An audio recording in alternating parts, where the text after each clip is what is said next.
Assalomu alaykum hurmatli brifing ishtirokchilari.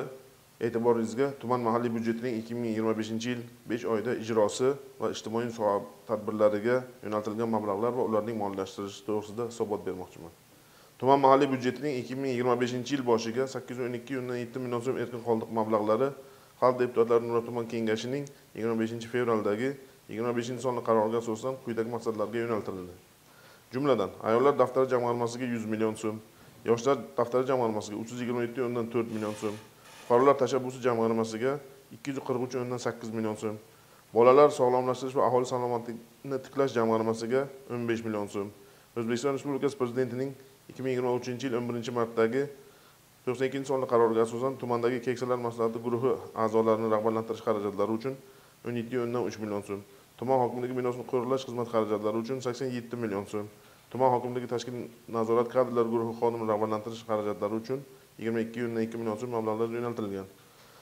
Shuningdek, tuman moliya byudjetining 2025-yil 1-choragida daromadlarning rejadan orttirib bajarilgan qismi hisobidan jami 1,145,300 million so'm mablag'lar Nurotov tuman xalq deputatlari kengashining 20-maydagi 25-sonli qaroriga asosan quyidagi maqsadlar uchun ajratilgan.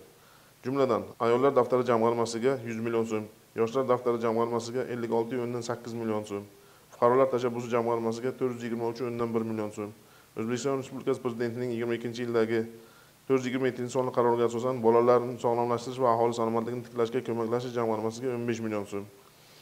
Prezidentimizning 23-yil 11-martdagi 92-sonli qaroriga asosan keksalar maslahati guruhi rahbarlarini rag'batlantirish uchun 17,3 million so'm, tuman hokimligi tashkil nazorat kadrlar guruhi xodimlarini rag'batlantirish uchun 22 million so'm, tuman hokimligi binosi ijara to'lovi xarajatlari uchun 20 million so'm.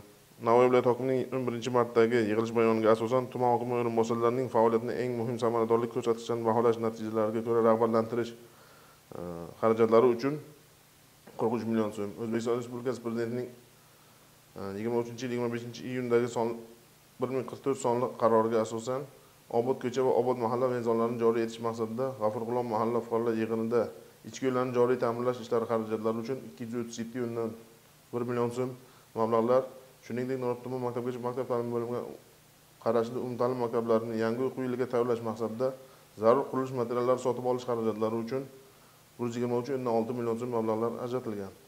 Shuningdek, tuman moliya byudjetining 2025-yil 1-choragida yer uchastkalariga bo'lgan huquqlarni sotishdan tushgan mablag'lar hisobidan 139,8 million so'm mablag'lar xalq deputatlari Nurot tuman kengashining 20-maydagi 25-sonli qaroriga asosan quyidagi maqsadlar uchun yo'naltirilgan.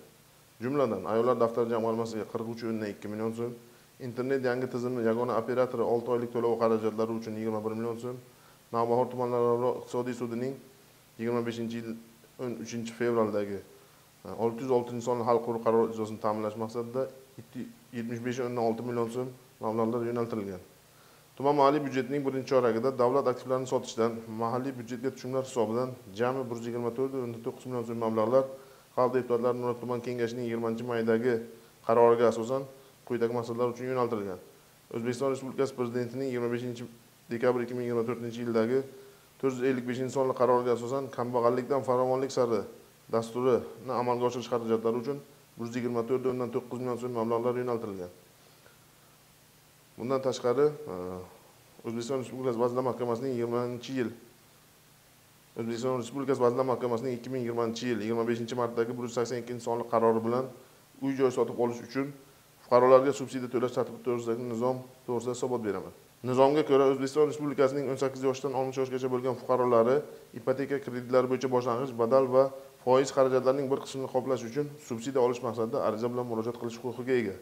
Bunda ariza beruvchi ipoteka kreditlari bo'yicha subsidiya olish uchun istalgan tuman davlat xizmatlari markaziga murojaat etish va yagona interaktiv davlat xizmatlari portalida davlat xizmatidan elektron tarzda foydalanish uchun ro'yxatdan o'tgan bo'lishi lozim. O'zi kelib murojaat etganda davlat xizmatlari markazi xodimi ariza beruvchi nomidan yagona davlat interaktiv xizmatlari portali orqali murojaat qilinganda ariza beruvchi mustaqil ravishda davlat xizmatidan foydalanish uchun anketa arizani elektron tarzda to'ldiradi. Quyidagi hollarda ariza beruvchiga subsidiya ajratish rad etiladi. Taqdim etilgan arizada ko'rsatilgan ma'lumotlar ijtimoiy mezonlarga mos kelmaganda, taqdim etilgan ma'lumotlar noto'g'ri yoki soxta bo'lganda, mazkur tashkilotlar tomonidan 30 balldan past ball berilganda, ilgari ipoteka krediti bo'yicha subsidiyadan foydalangan ariza beruvchi yoki shu jumladan uning turmush o'rtog'i takroriy murojaat qilganda, joriy yilda hudud uchun ajratilgan subsidiya soni tugaganda, ariza beruvchi yoki oilaning o'rtacha oylik daromadi mehnatga haq to'lash eng kam miqdorning 2,7 baravardan kam va 8 baravardan yuqori bo'lganda, shuningdek arizani ko'rib chiqish ariza beruvchining turmush o'rtog'i tomonidan avval topshirilgan va ko'rib chiqish jarayonida bo'lgan ariza aniqlanganda subsidiya ajratish rad etiladi. Viloyatimizda ipoteka krediti bo'yicha subsidiyalar ajratishning maqsadli ko'rsatkichlariga asosan 877 nafar fuqarolarga 26,3 milliard so'm mablag'lar ajratilgan. Shundan 197 nafar fuqarolarga 5,9 million so'm miqdorida subsidiya mablag'lari berilgan. Nurota tumanida 2025 yil boshida uy-joy sotib olish uchun ajratiladigan subsidiyalar uchun 71 nafar fuqarolarga ijobiy xabarnomalar berilgan. Shundan 22 nafar fuqarolar ushbu xabarnomalardan foydalangan, ya'ni uy-joy sotib olgan. 36 nafar fuqarolarga xabarnoma berilgandan so'ng ma'qul narxlarda uy-joy topmaganligi sababli jarayon to'xtatilgan. Bir nafar pudratchi korxona bilan shartnoma qilgan va boshlang'ich to'lovni shakllantirib uy-joy olish jarayonida bo'lsa, 12 nafar fuqarolarga tijorat banklari tomonidan to'lov qobiliyati yo'qligi yoki salbiy kredit tarixiga ega bo'lganligi sababli qaytarilgan.